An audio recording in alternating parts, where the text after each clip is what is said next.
আসসালামু আলাইকুম রহমতুল্লাহি ওবরাকাতুহ।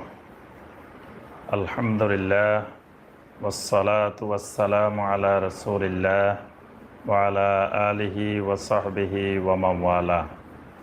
হাদিসে কি রমাদানকে তিন ভাগে ভাগ করা হয়েছে? রহমত, মাগফিরাত ও নাজাত।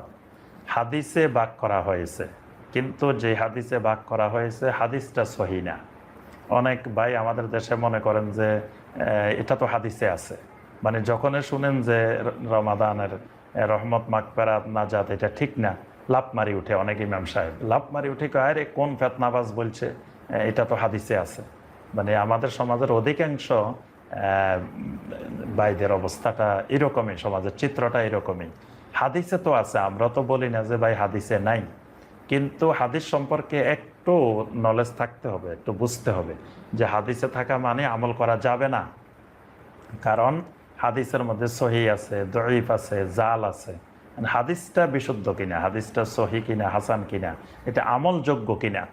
তো যে হাদিসের মধ্যে এই রমাদানকে তিন ভাগে ভাগ করা হয়েছে, আউয়ালুহু রাহমা ওয়া আওসাতুহু মাগফিরা ওয়া আখিরুহু ইতকুম মিনান নার, এই হাদিস তো আমরা ছোটবেলা থেকে শুনে আসতেছি এবং বিভিন্ন ক্যালেন্ডারে বিভিন্ন জায়গায় এটা লেখা থাকতো, বহুল প্রচলিত একটা হাদিস, কিন্তু হাদিসটা সহি না।